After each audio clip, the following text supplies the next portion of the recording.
Biasanya setiap kuasa kegelapan tidak akan tahan yang hadirat Tuhan. Haleluya. Haleluya. Sebelum lanjut kepada pujian firman Tuhan, kita akan mendengarkan video pengumuman kegiatan kita sepekan.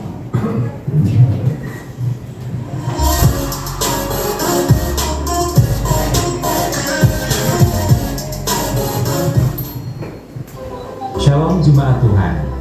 Berikut informasi kegiatan gereja selama sepekan. Hari Jumat 11 Agustus 2023 diadakan konser di rumah keluarga Ibu Ahun. Kami mengajak saudara untuk hadir pada pukul 18.30. Kemudian hari Sabtu 12 Agustus 2023 diadakan ibadah pemuda yang dipimpin oleh Kak Samuel Baresta. Kami mengajak para pemuda di tempat ini untuk sama-sama hadir pada pukul 16. Ibadah Raya Minggu 13 Agustus 2023 akan dilayani oleh Evangelis Ramaputra Pratama dari Gede Fatmawati. GB Live tidak mengedarkan kantong persembahan. Bagi Bapak Ibu yang diberkati Tuhan, dapat menabur dalam bentuk uang melalui kotak di bawah sesudah ibadah, ataupun transfer ke rekening gereja. Saudara dapat mengikuti media sosial kami. Demikianlah informasi kegiatan gereja selama sepekan. Tuhan Yesus memberkati. Mari kita serahkan anak-anak kita untuk didoakan, serahkan pada Bapak Gembala. Haleluya. Biasa di minggu pertama kita akan berdoa buat anak-anak. Lalu kita nyanyi untuk firman Tuhan. Haleluya.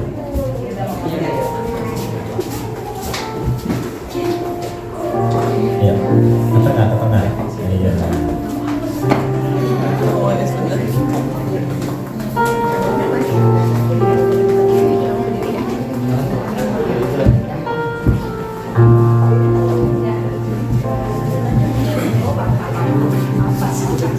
Yuk kita arahkan tangan kita ke anak-anak kita yuk. Bapa dalam sorga, dalam nama Yesus, dengan minyak urapan ini Bapa, kami urapi anak-anak kami di dalam nama Bapa, Putra dan Roh Kudus, dalam nama Tuhan Yesus. Kiranya berkat-Mu Tuhan ada atas mereka. Kami berdoa Bapa dalam nama Yesus, berikan kecerdasan, kepandaian atas mereka, Tuhan berikan perlindungan, tutup bungkus mereka dengan darah Yesus. Pasukan malaikat Tuhan jaga mereka, tidak jatuh, tidak celaka. Dan kami berdoa mereka akan menjadi seperti tunas pohon zaitun di tengah-tengah keluarga mereka Bapa. Kau berkati orang tua mereka Bapa, Kau berkati tumbuh kembang mereka, dan dari sejak kecil mereka dijamah oleh Roh Kudus, mereka mengalami kepenuhan Roh Kudus, dan mereka bertumbuh di dalam kasih karunia Tuhan Yesus. Semakin dikasih Allah, semakin dikasihi manusia. Dalam nama Yesus sama-sama katakan amin.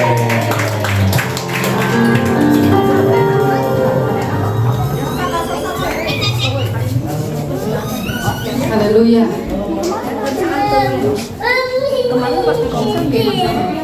Kita akan masuk dalam pujian firman Tuhan.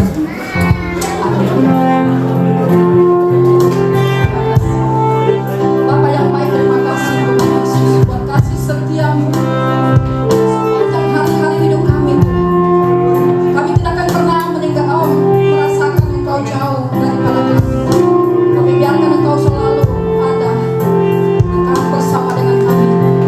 Karena kami setiap saat membutuhkan Engkau ya Bapa.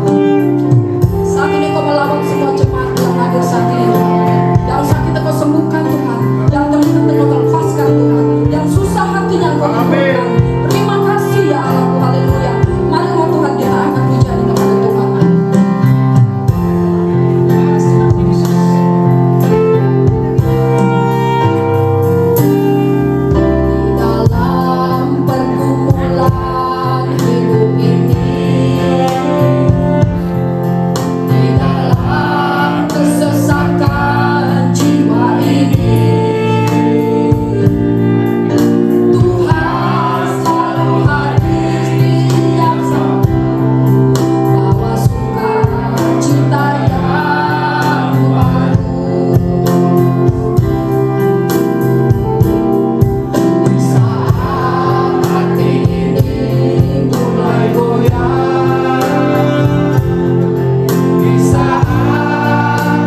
tidak bisa belah.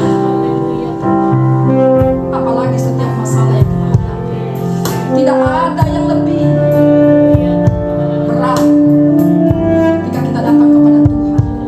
Dia sanggup melepaskan kita. Haleluya. Terima kasih ya Bapa. Terima kasih Yesus buat sukacita yang Kau berikan dalam hidup kami, buat damai sejahtera mengalir dalam hidup kami. Haleluya. Ilalaba Yesus, setiap tubuh-tubuh yang lemah Tuhan Yesus, Engkau bangkitkan kembali. Haleluya. Haleluya. Terima kasih. Jangan biarkan aku,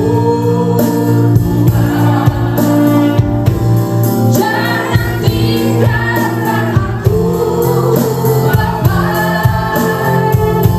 Sebab aku tak akan sanggup hidup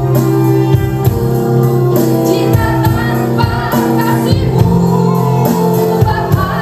Pegangku tangan ini, Tuhan. Pelukkan jaga diriku. Ku yakin semua janji-Mu, Tuhan. Tidak pada waktunya.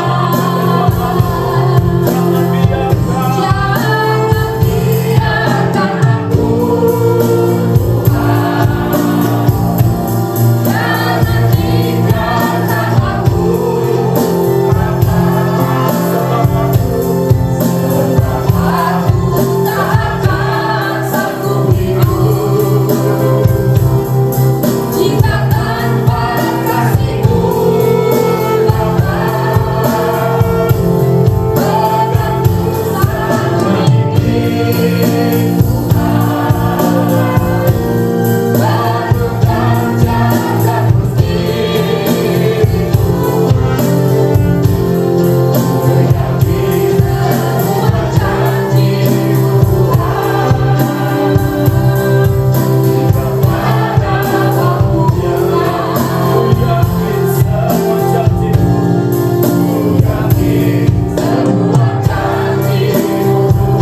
jaga diriku. Ku yakin semua janji-Mu, Tuhan. Tidak pada waktunya. Semua janji-Mu, Tuhan. Semua janji-Mu, Tuhan. Pada waktunya.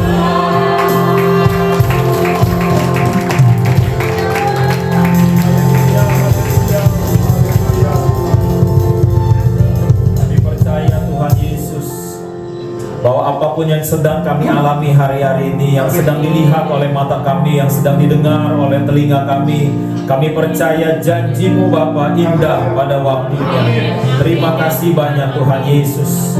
Kami buka hati dan pikiran kami untuk firman-Mu, sebab kami mau pegang terus janji-Mu Tuhan. Janji-Mu yang berkata disampaikannya firman-Nya dan disembuhkannya mereka. Biarlah janji-Mu Tuhan ini digenapi pagi hari ini Bapa. Ketika umat-Mu mendengar firman-Mu pagi siang hari ini Bapa, mereka punya penyakit disembuhkan Tuhan Yesus. Terima kasih banyak Tuhan Yesus. Firman-Mu yang berjanji bahwa Engkau Allah yang bertahta di atas puji-pujian umat-Mu Bapa. Engkau bertahta di tengah-tengah kami, dan jika 2 atau 3 orang berkumpul menyebut nama-Mu, Engkau hadir Tuhan Yesus. Dan di mana ada Roh Allah, di situ ada kemerdekaan. Terima kasih banyak Tuhan Yesus. Kami buka hati dan pikiran kami untuk firman-Mu. Berbicaralah, urapilah setiap kami Roh Kudus.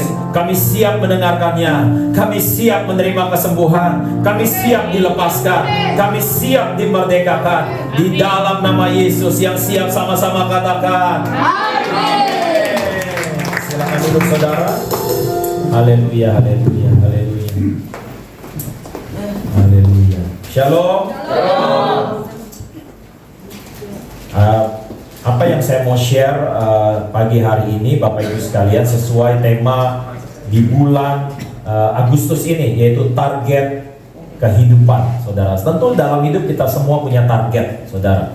Kita punya target untuk Ada yang mau menikah mungkin di usia keberapa, ada yang menikah dan ingin punya target, punya anak, ada yang bekerja juga punya target gitu ya saudara, ada yang berbisnis juga punya target. Setiap kita punya target kehidupan saudara. Dan sepanjang 2 bulan terakhir kita sudah bahas tentang sisi yang kita bicara tentang bios, tentang suke, tentang zoe.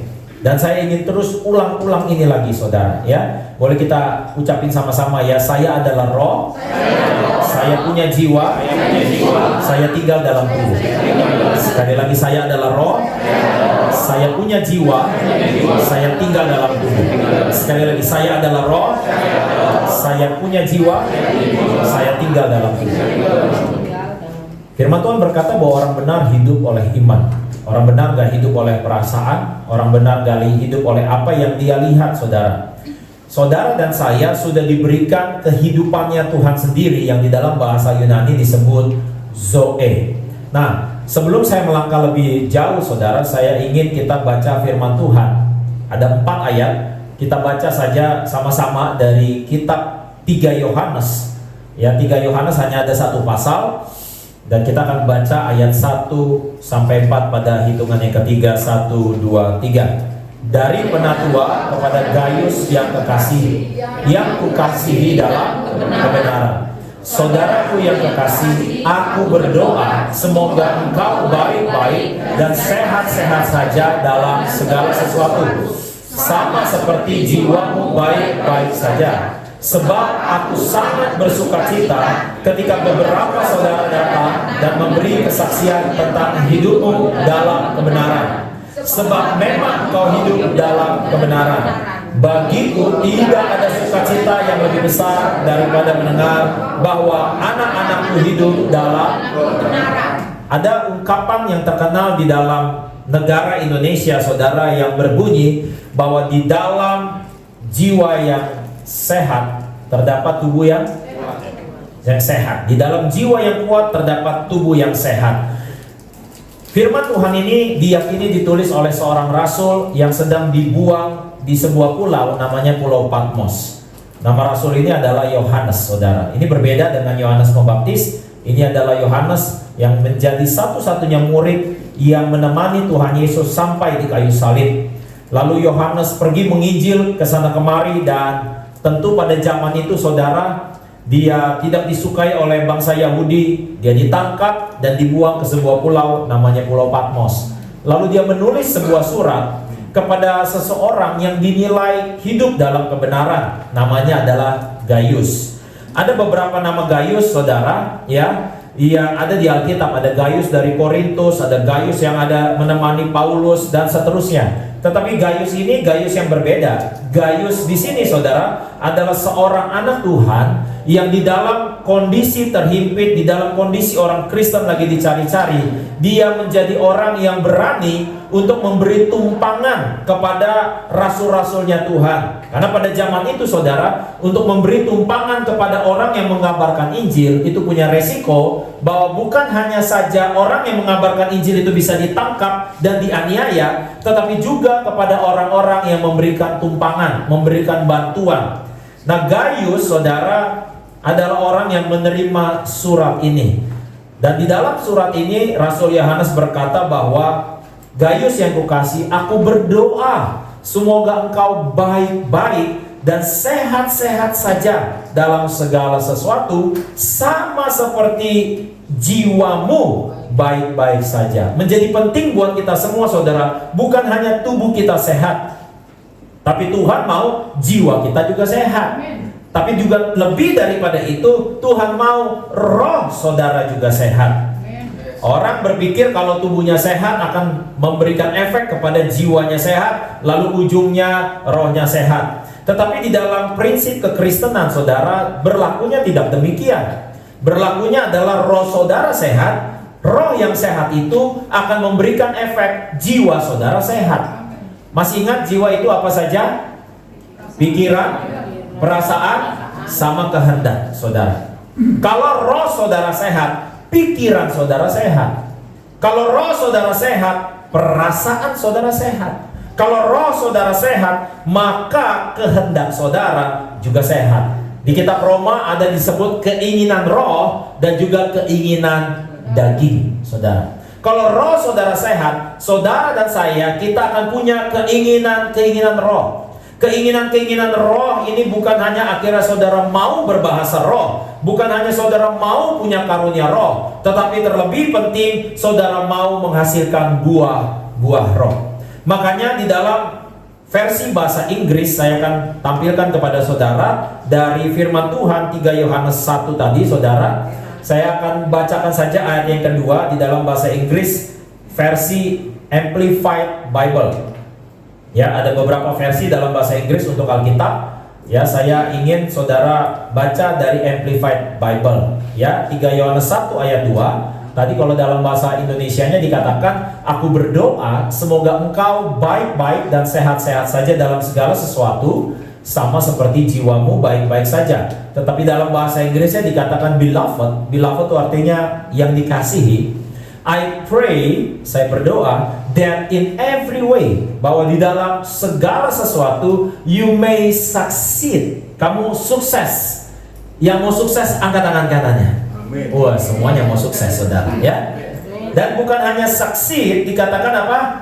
Prosper. Katakan bersama saya, prosper.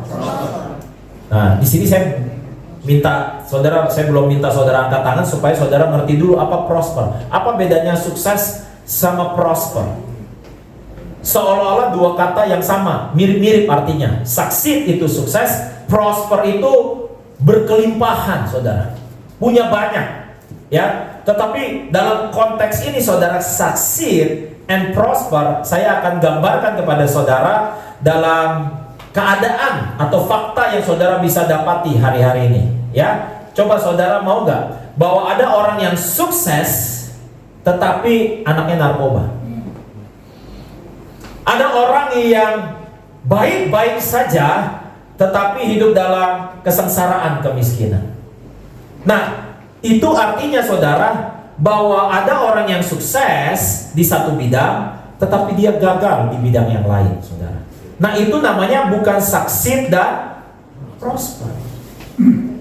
Tuhan mau saudara bukan hanya sukses, tapi saudara juga bisa menikmati kesuksesan itu. Amin. Ada orang yang berkata begini, dia punya karunia memperoleh kekayaan, tapi nggak punya karunia menikmati. Saya pernah menjumpai seorang yang kaya, saudara, tapi karena penyakit yang dia derita, maka dia cuma bisa makan bubur disaring, saudara. Saudara pernah tahu bubur disaring? Kalau makan bubur enak, saudara. Tapi kalau sampai buburnya disaring, maka seolah-olah uang yang dia miliki, kekayaan yang dia miliki, seolah-olah tidak ada artinya, saudara. Saudara dan saya tadi dikatakan bahwa Tuhan mau saudara succeed and prosper. And be good, apa dibilang? And be in good health. Nah, itu bicara tentang fisik. Tentang fisik itu tentang apa? Tentang bios. Tuhan mau saudara dan saya tubuhnya sehat. Nanti saya jelasin kenapa alasannya. Just as I know your soul, katanya, jiwamu prosper, jiwamu makmur, jiwamu berkelimpahan. Tahukah saudara bahwa orang yang merasa kesepian itu gak harus sendirian?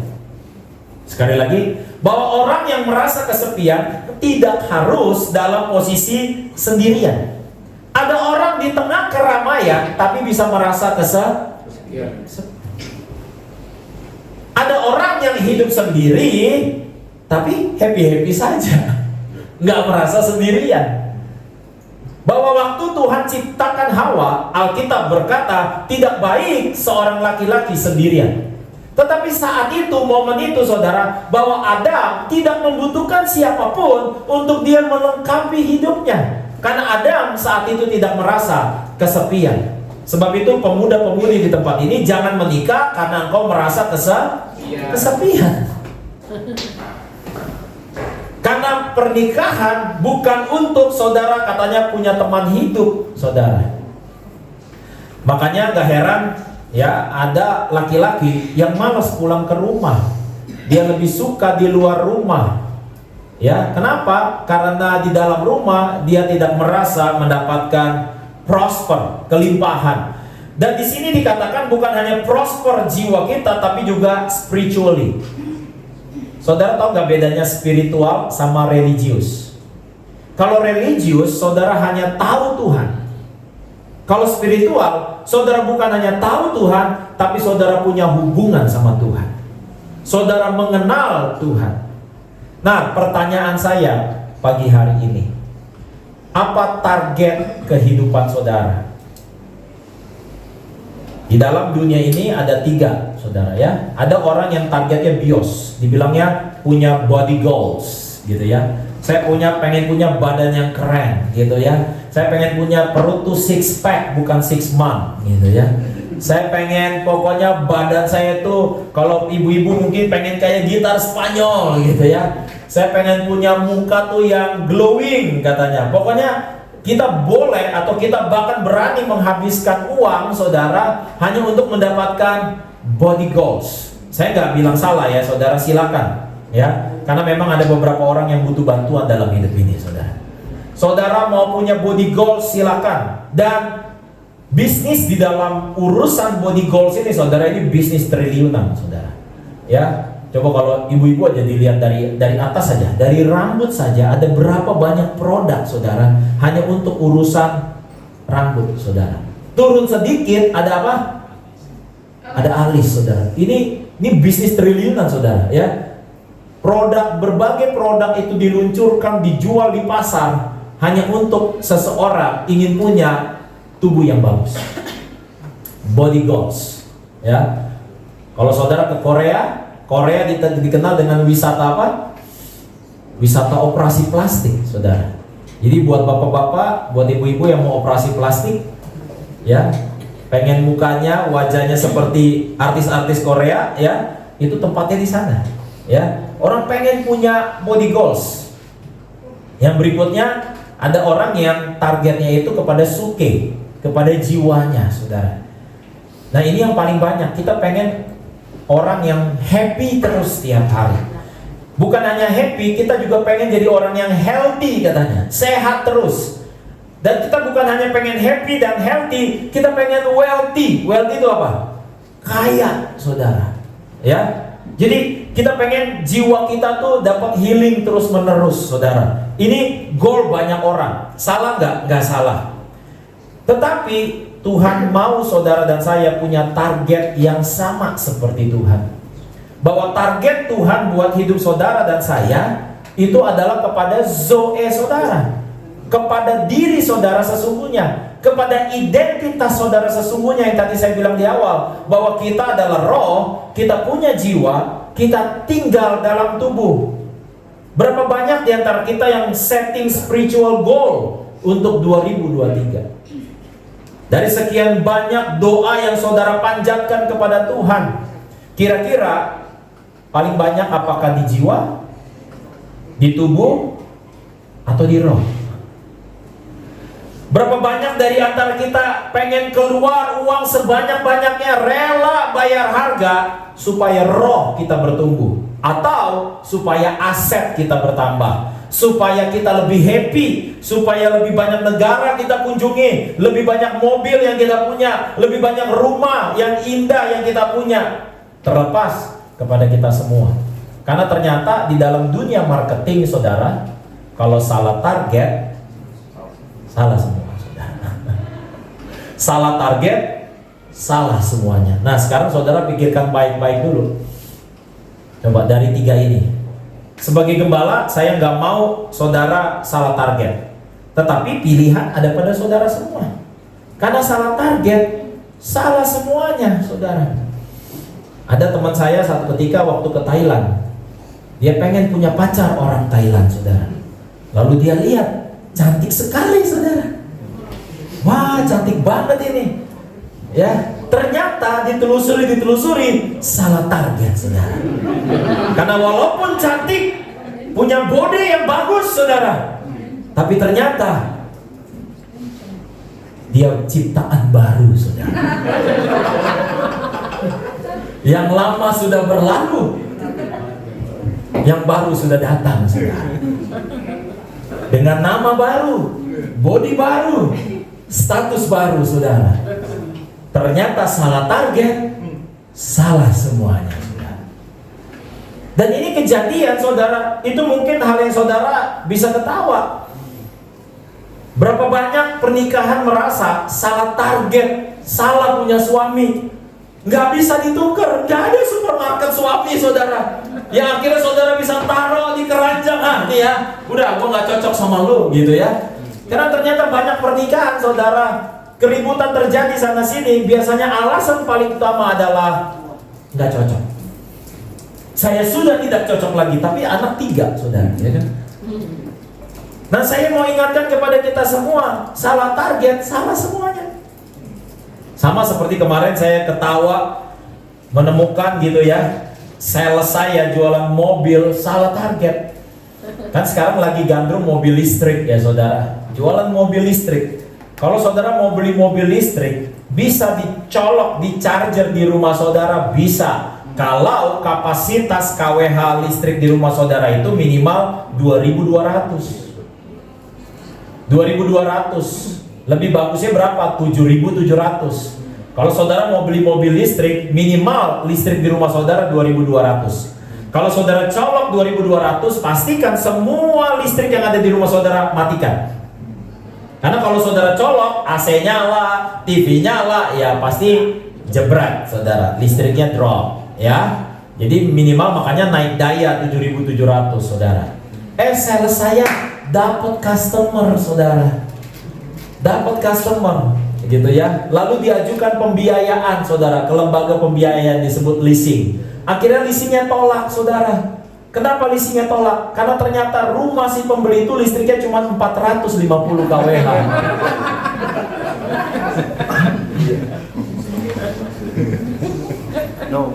Mau mobil? Mau.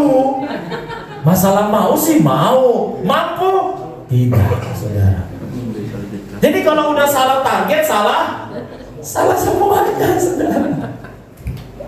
Ya, saya mau ingatkan kepada kita semua, saudara. Coba dari 3 hal ini yang ada di layar, saudara. Kalau saudara salah target, salah semuanya. Ada orang kaya, kata Alkitab, dia sampai tidur di atas hartanya. Lalu dia berkata, jiwaku puas, hartaku banyak. Tapi firman Tuhan berkata, kalau malam ini dia menemui kebinasaan, apakah gunanya hartanya? Saudara boleh mempercantik diri, malah saya anjurkan. Saudara boleh datang rapi, wangi di gereja, malah wajib menurut saya. Bukan berarti saudara, oh saya hidup oleh roh. Tadi Pak Pendeta bilang saya adalah roh. Jadi mulai minggu depan saya gak mandi. Saya akan datang dalam kondisi apa adanya. Saya mau ingatkan itu pernah terjadi, saudara. Di tahun 80-an ada namanya kaum Puritan, kaum kesucian, saudara. Mereka tidak pakai parfum, mereka tidak dandan, karena mereka menganut sistem bahwa zaman Raja Ahab, Ratu Isabel, pernah dengar Ratu Isabel? Ya, Ratu Isabel itu jahat, ratu yang mau membunuh seorang nabi namanya Elia, saudara. Ya, Ratu Isabel ini dandan, Alkitab bilang. Ratu Isabel ini bersolek. Lalu kaum Puritan bilang, kalau kita bersolek, kalau kita dandan, nanti kita kena transfer roh Ratu Isabel. Lalu mereka sepakat tiap kali ibadah tidak bersolek, tidak dandan, tidak pakai parfum. Saya tidak menganjurkan itu di gereja karismatik, saudara. Karena gereja karismatik kita menyembah Tuhan angkat tangan, saudara. Kalau saudara angkat tangan tidak pakai parfum, saudara datang dengan bau, orang tidak rebah dalam roh, orang bisa rebah dalam aroma, saudara. Nah, saya mau ingatkan sama kita semua, ada orang yang fokusnya kepada bios, ada orang yang target kehidupannya adalah suke. Yang penting gua happy kok, katanya. Gua gak ngerugiin orang lain kok, gua gak ngerugiin kamu kok. Yang penting saya happy, hidup gua kok. Lu jadi pusing, gua juga gak minta uang sama lu. Yang penting gua pengen hidup seperti yang gua mau. Akhirnya hidupnya suka-suka, saudara. Hidupnya sesuai kehendaknya. Maka susah buat orang-orang ini berdoa seperti Yesus berdoa. Karena Yesus berdoa di Taman Getsemani, dia berkata apa? Bahwa bukan jadi kehendakku, tetapi jadilah apa? Kehendakmu. Bagaimana mungkin, saudara, kita bisa hidup mau-maunya kita sendiri, sedangkan hidup kita bukan milik kita lagi, Alkitab katakan. Salah target, bisa salah semua. Yohanes 3 ayat 16. Saya mau kasih kepada saudara apa targetnya Tuhan. Ini targetnya Tuhan. Kita baca sama-sama yuk. 1, 2, 3. Karena begitu besar kasih Allah akan dunia ini, sehingga Ia telah mengaruniakan anaknya yang tunggal, supaya setiap orang yang percaya kepadanya tidak binasa, melainkan beroleh hidup yang kekal. Bahwa target Tuhan untuk saudara adalah Dia targetkan hati saudara. Dia targetkan hidup saudara. Tuhan gak peduli sama kekayaan dunia ini. Firman Tuhan berkata emas dan perak Dia yang punya. Tuhan gak peduli sama kebahagiaan Dia sendiri, kepuasan Dia sendiri. Karena buat Tuhan yang paling berharga di dunia ini adalah saudara dan saya. Yang paling berharga, kenapa saya bilang paling berharga? Karena ini saya kuningin tulisan ini. Dia mengaruniakan anaknya, saudara. Apa barang paling mahal di rumah saudara? Saya yakin kalau saudara punya barang yang paling berharga, yang paling mahal, saudara gak akan taruh sembarangan. Saudara akan jaga baik-baik, saudara. Demikian juga buat semua orang tua yang punya anak. Anak kita pasti paling berharga, betul? Saya perhatiin ya, setiap orang tua, bagi mereka, anak laki-lakinya tuh paling ganteng sedunia, saudara. Benar gak? Walaupun mungkin buat orang lain hidung pesek begitu, udah pesek, mata sipit banget lagi. Tapi buat orang tuanya, anak itu paling ganteng. Saya pernah lihat, sorry ya, ada seorang ibu punya anak, anaknya berkebutuhan khusus. Kan kalau anak-anak berkebutuhan khusus, maaf ya, mukanya mirip-mirip kan? Mukanya mirip-mirip. Tapi ibu ini bangga sekali sama anaknya. Dan buat dia, anaknya itu bagaikan paling cantik sedunia. Karena buat semua orang tua, anak laki-lakinya paling ganteng, anak perempuannya paling cantik. Terlepas apa pendapat orang lain. Kalau di alam roh saudara diperhadapkan sama Tuhan, saya yakin, sesuai firman Tuhan di kitab Wahyu, iblis akan mendakwa saudara. Dan ini salah satu sifat positif iblis. Jadi iblis tuh ada positifnya juga, saudara. Tahu nggak positifnya iblis apa? Iblis itu konsisten, saudara. Firman Tuhan berkata di kitab Wahyu, Dia mendakwa kita siang dan malam. Apa tuh maksudnya siang dan malam? Nggak berhenti-berhenti, saudara. Dia mendakwa, dia cari salah saudara, dia cari kelemahan saudara, dia cari jeleknya saudara. Alkitab berkata, dia menjadi jaksa penuntut di hadapan pengadilan waktu saudara dan saya menghadap tahta pengadilan Allah. Dia menuntut saudara, dia mendakwa saudara, dia ceritain semua yang jelek saudara punya. Tapi firman Tuhan berkata di kitab Roma pasal yang ke-8 bahwa Dia Allah yang membela kita. Amen. Makanya dikatakan jika Allah di pihak kita, siapa lawan kita? Alkitab berkata Dia Yesus yang menjadi pengacara. Alkitab bahasa Inggris bilang menjadi advokat buat saudara dan saya. Saya baru ngerti ternyata ya, seorang advokat itu kadang-kadang dia bela orang baik, kadang-kadang dia bela orang jahat. Lalu ada seorang advokat namanya Hotma Sitompul, diwawancara saudara. Kamu dikenal dulu pengacara orang-orang yang gak bagus gitulah, orang-orang yang melakukan kejahatan. Tapi kenapa kamu bela dia? Kenapa kamu bela orang-orang tersebut?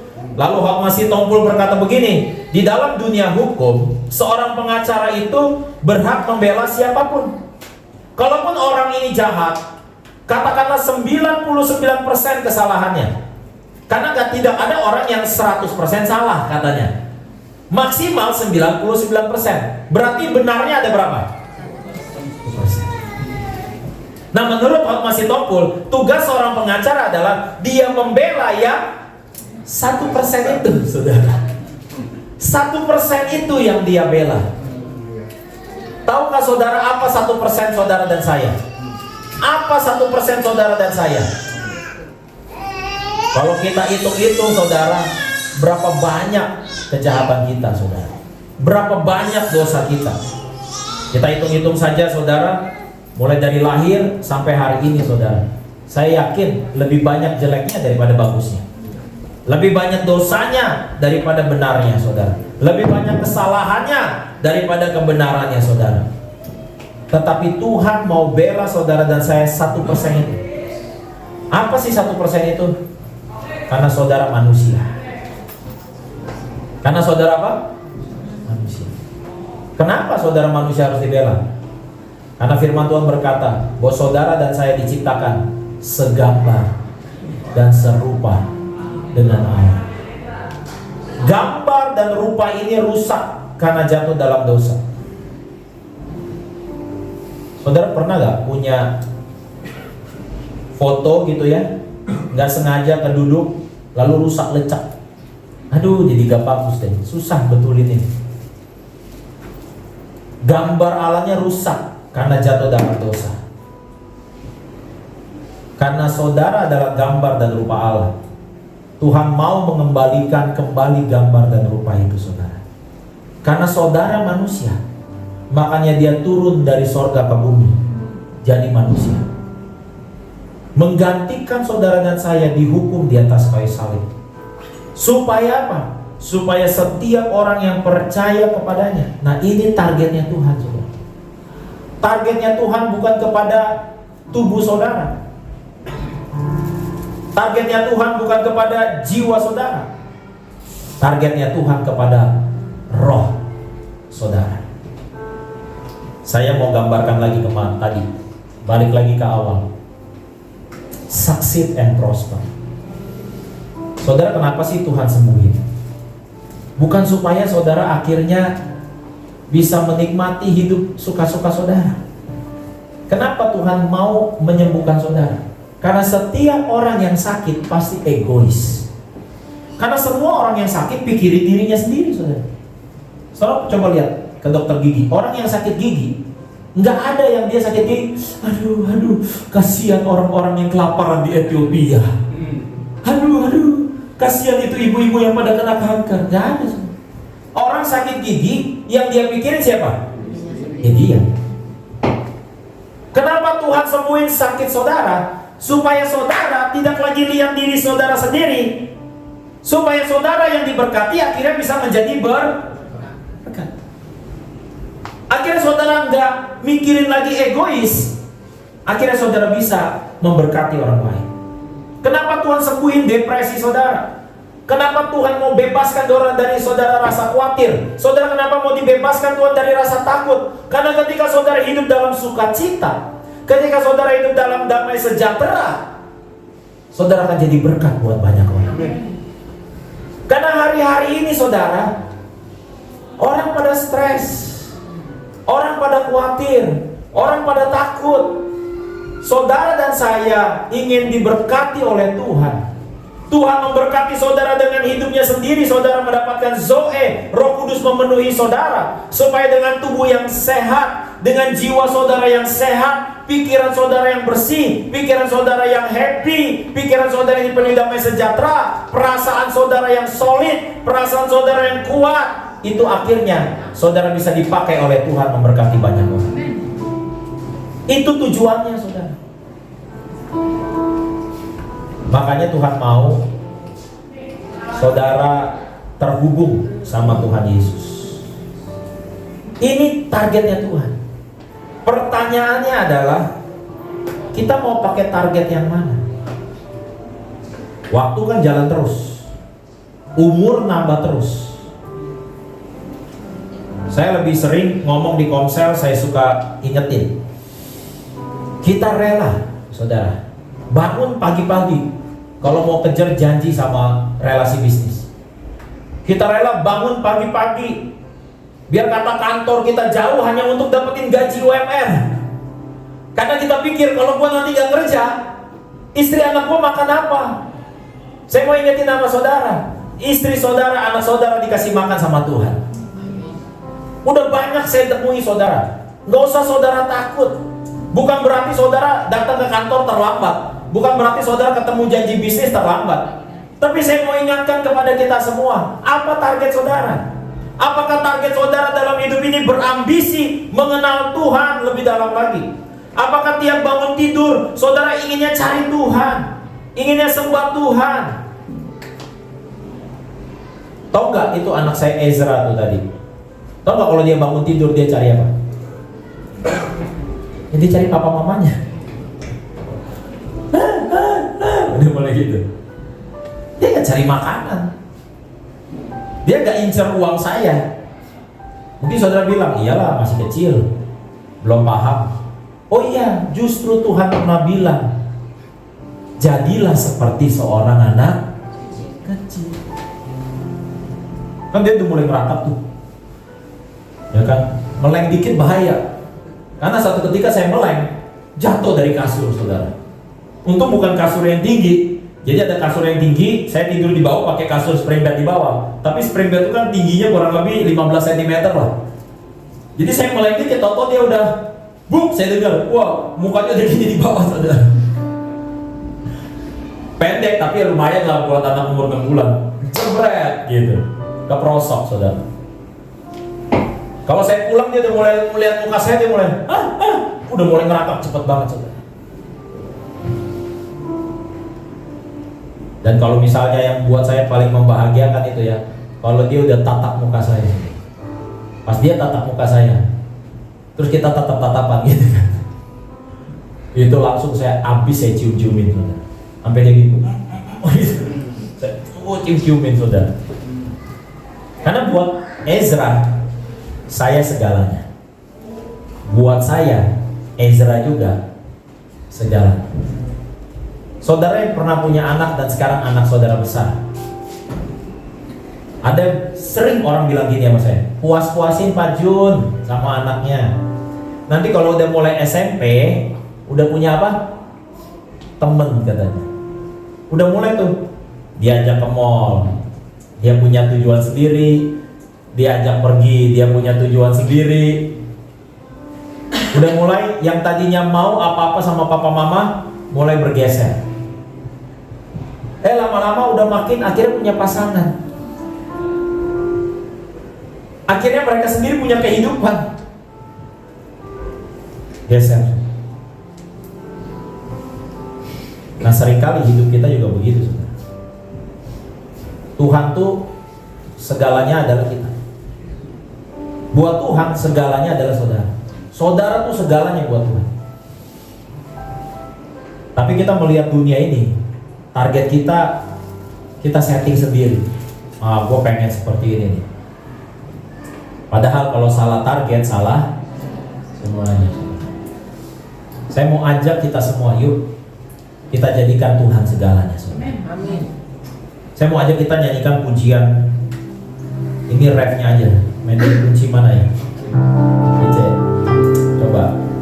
Liriknya bagus, saudara. Liriknya bagus, menurut saya menjadi refleksi buat kita semua, bahwa lagu ini tuh ceritain tentang, bukan tentang Tuhan sebetulnya ceritanya, tapi tentang saudara. Saking berharganya saudara buat dia, saking berharganya. Yuk kita sama-sama ini sungguh besar. Haleluya, haleluya, haleluya.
menjadi Kristen hari-hari ini, saudara, mungkin kita agak kurang paham.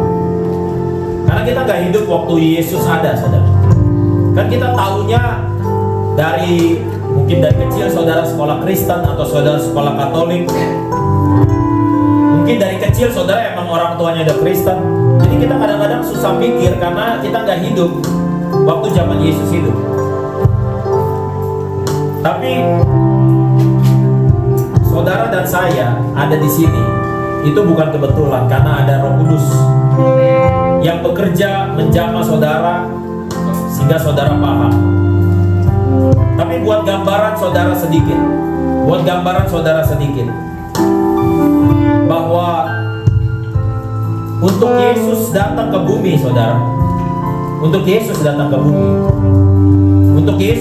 bumi bukan perkara yang mudah atau sepele, saudara.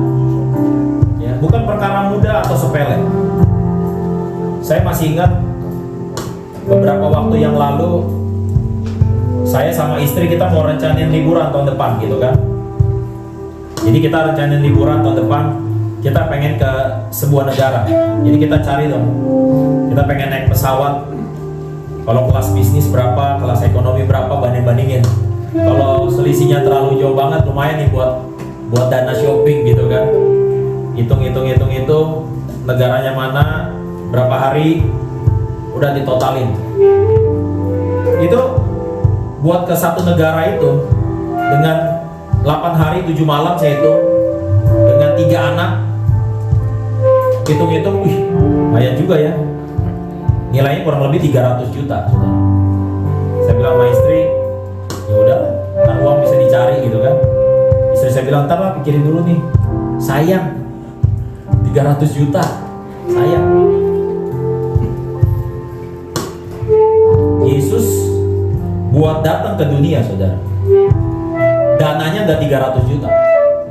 Dananya bukan 300 juta. Mau tahu nggak dananya berapa? Alkitab bilang dia turun dari tahtanya. Waduh, seorang raja di sorga, bukan raja di bumi, saudara. Raja di sorga. Iblis aja gentar, saudara. Dia turun dari tahtanya di sorga. Dia masuk ke rahim seorang manusia, namanya Maria. Masuk tuh ke rahim. Dia lahir bukan di rumah sakit Pondok Indah, saudara. Saudara tahu ya Yesus lahir di mana?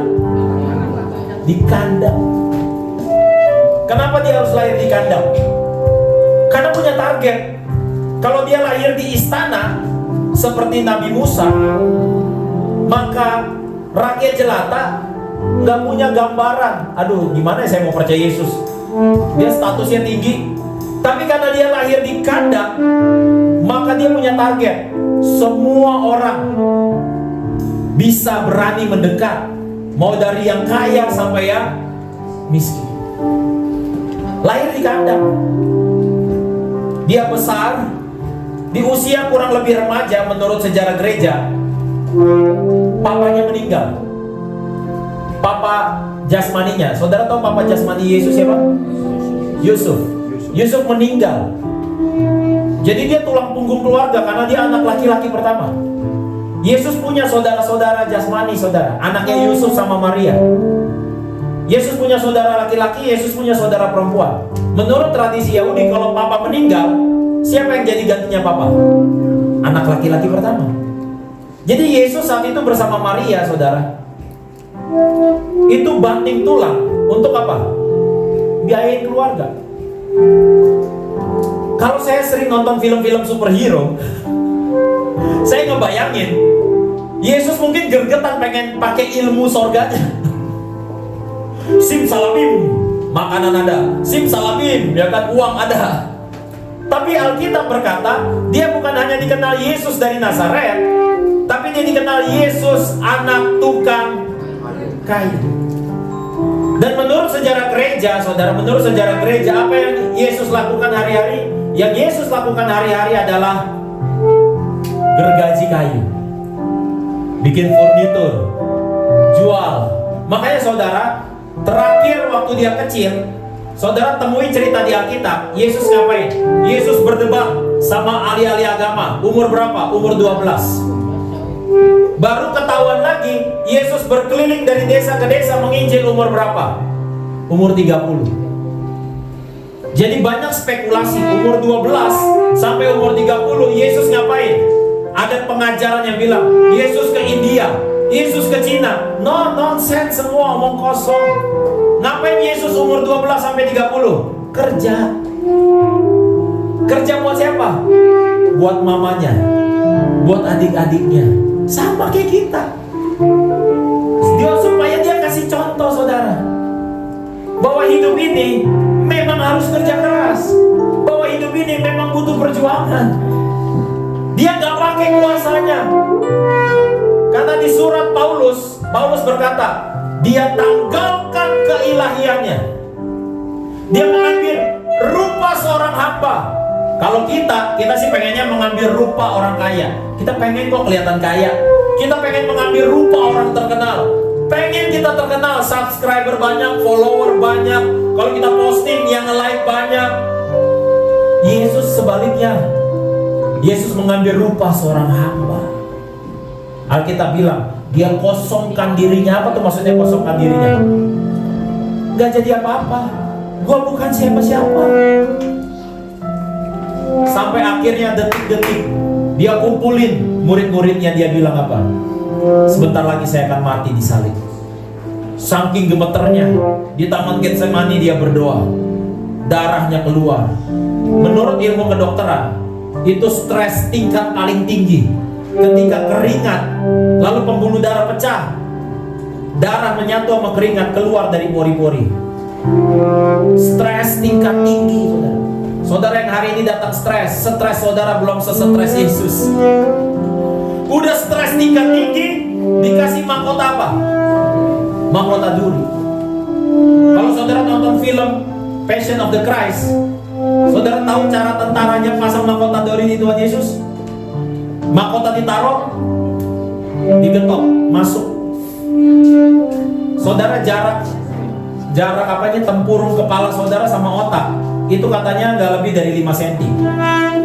Tapi mahkota yang dipasang oleh Tuhan Yesus, dipasang di kepala Tuhan Yesus, itu lebih daripada 12 cm. Berarti mahkota durinya masuk ke mana? Otak. Supaya saudara dan saya, otak saudara diberkati Tuhan. Saudara tidak akan kanker otak. Otak saudara dilindungi oleh Tuhan.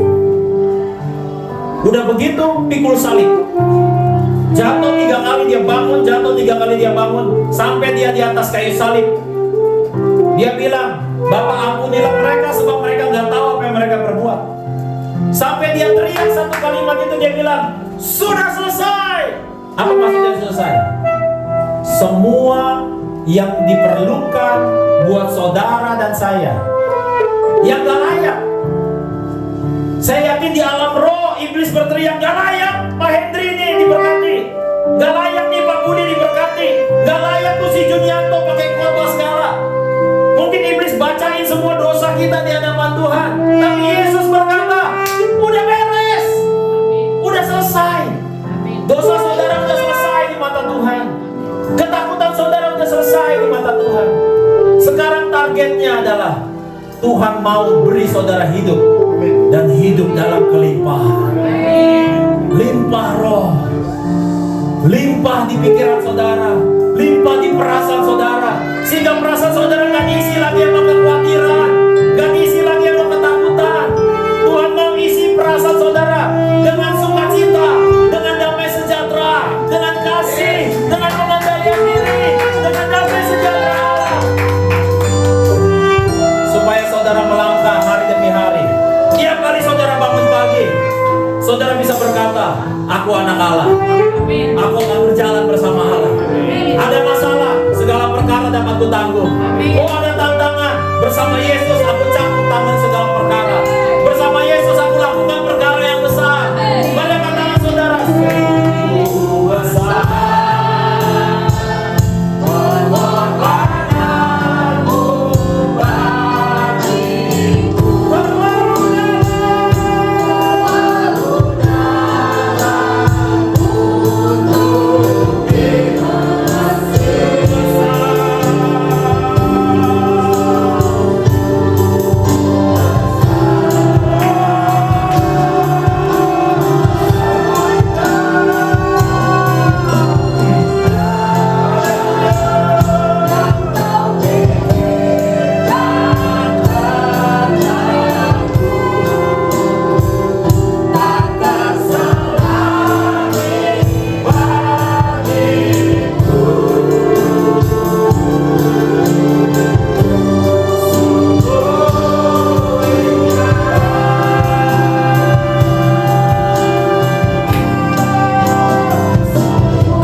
Inilah roti yang turun dari sorga. Inilah tubuh Kristus, Tuhan Yesus sendiri, yang telah pikul semua dosa pada tubuhnya di atas kayu salib, supaya aku yang mati bagi dosa hidup oleh pembenaran, oleh bilur-bilurnya aku menjadi sembuh dalam nama Yesus. Inilah tubuh Kristus, makanlah.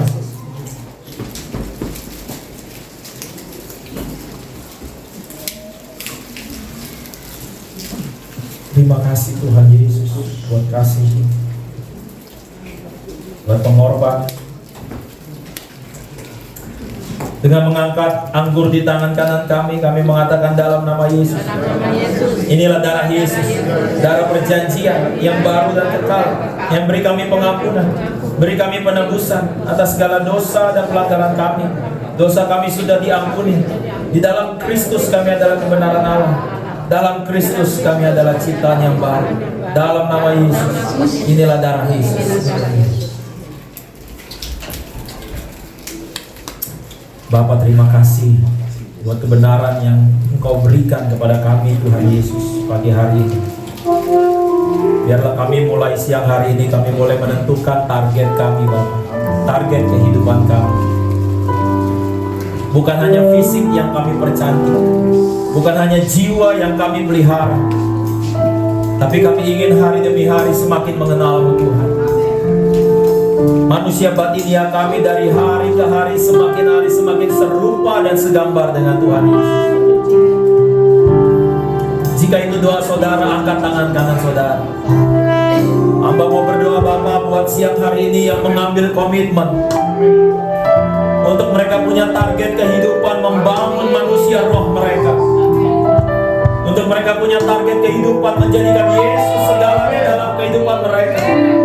Hamba berdoa buat setiap tangan-tangan yang terangkat ini Bapak. Kami sadar kami gak kuat. Kami sadar kami masih punya banyak kekurangan. Kami sadar kami masih punya banyak kelemahan. Tapi Tuhan tidak fokus kepada kelemahan kami. Di tengah kelemahan kami, kekurangan kami, Bapak, kami mengangkat tangan. Kami mau menjadikan Yesus segalanya dalam hidup kami. Allah Roh Kudus, pegang tangan anak-anakmu ini, Bapak. Allah Roh Kudus, baptis mereka. Allah Roh Kudus, tuntun mereka senantiasa berada di tempat yang tepat, di waktu yang tepat. Jumpakan dengan orang-orang yang tepat. Biarlah hari demi hari kami boleh melihat betapa baiknya Tuhan. Hari demi hari kami semakin mengenal Kristus Yesus. Tuhan tunjukkan kepada kami betapa panjang dan lebarnya, tinggi dan dalamnya kasih Kristus dalam hidup kami. Berkati setiap tangan-tangan yang terangkat ini Bapa. Maka jika ada di antara keluarga mereka yang belum diselamatkan, kami mohon anugerah-Mu Bapa, selamatkan mereka dalam nama Yesus. Terima kasih banyak Tuhan Yesus. Kalau sebentar kami akan berpisah satu dengan yang lain. Kami bersyukur target hidup kami sudah berubah. Kami bersyukur bahwa kami dikasihi begitu rupa